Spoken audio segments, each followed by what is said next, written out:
Hey, so this is the all-new Redmi Note 14 Pro Plus 5G. This is Xiaomi's latest mid-range flagship-like device that offers a near flagship-like specs, but for an affordable price. And side note, this isn't a full review since I partnered with Xiaomi on this project, so this is more of an overview of what this phone is about. Basically, we'll go over, what's new this year, what the specs are, a quick look at what the cameras can do, and of course, test out its durability and show you how tough this new phone is. Now, just like any other smartphone video on this channel, let's quickly talk about its specs. The Redmi Note 14 Pro Plus 5G I'm reviewing has 12 gigs of RAM and 512 gigs of storage.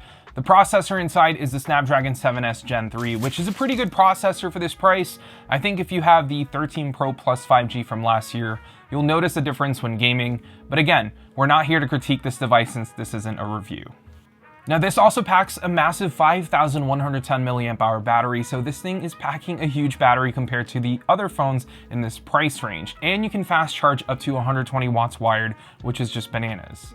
Now, the display on here looks pretty good. It's a 6.67-inch AMOLED display that features 1.5K resolution, which is higher than 1080p but lower than QHD. It gets really bright up to 3000 nits peak, and it features Corning Gorilla Glass Victus 2, which is flagship-like protection for a mid-range device, and we'll test it later and see how durable this new Corning Gorilla Glass Victus 2 really is. To me, it seems like Xiaomi is really trying to cater to those who wants a premium-looking and feeling flagship device that won't break the bank.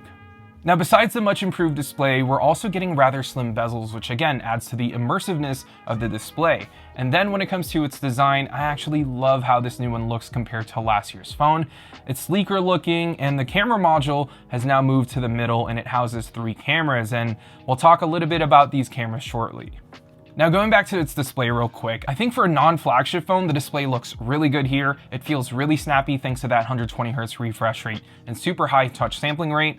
Although I wish it offered LTPO of some sort to have, the refresh rate dip down to 10 Hz or maybe even 1 Hz to save on battery. But 120 Hz at this price point is awesome to have, so I can't really complain. And then the 3000 nits peak brightness gets plenty bright indoors, and it's actually very usable on a bright and sunny day too.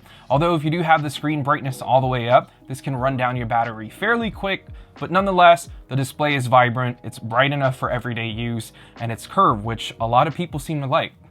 Now, when it comes to its performance, I think the Snapdragon 7S Gen 3 on this phone does the job quite well. I'm not expecting ultra fast or blazing fast performance from a flagship chip like the 8 Gen 3 or even the new Snapdragon 8 Elite, but this specific chipset that's on here can play games just fine. It can multitask just fine, and it feels snappy on a day-to-day basis. Now, if you're a big gamer, this should still be able to tackle through a lot of the more popular mobile games out there, including COD Mobile, which I'm a huge fan of.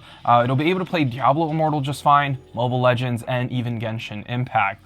But yeah, performance, it's solid for its price, and if you know what the phone's capable of and where its limits are, it can perform just as good as phones that cost twice as much as this.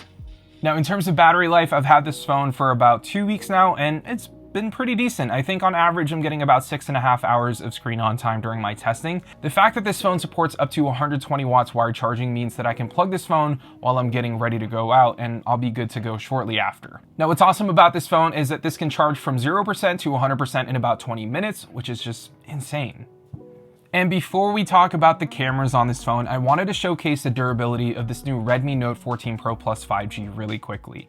The one that I have here in the studio is the lavender purple color, which does feature this nice vegan leather back, unlike the other 2 colors, which features a glass back. So let's do some drop tests, shall we?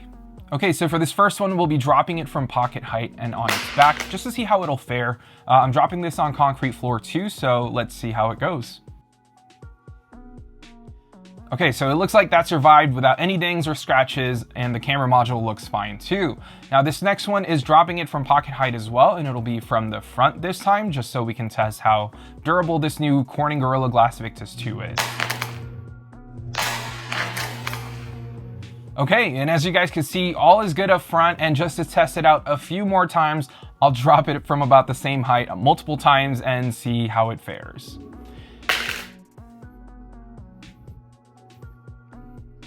And would you look at that, it survived all the drop tests.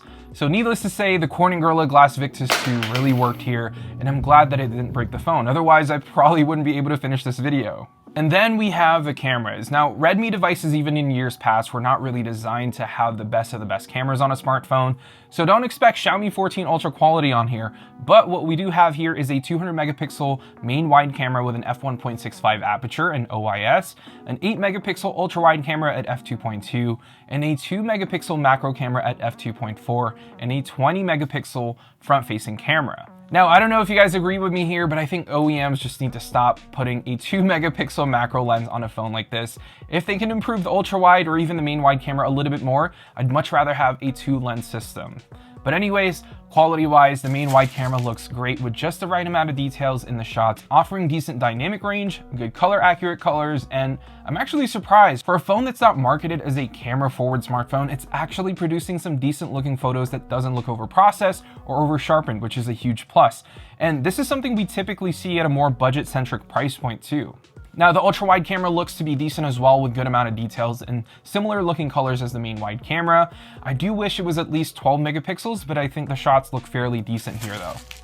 But yeah, that's the Redmi Note 14 Pro Plus 5G in a nutshell. For a phone that costs around $450 US and could be more affordable in other countries, this is a really great phone at this budget price range. If you do want to check out this new device from Redmi, make sure to check out the links below or check out your local Xiaomi retailers to see if they already have it available. That's been it for this video. Thank you all so much for watching, and yeah, I'll see you all in the next one.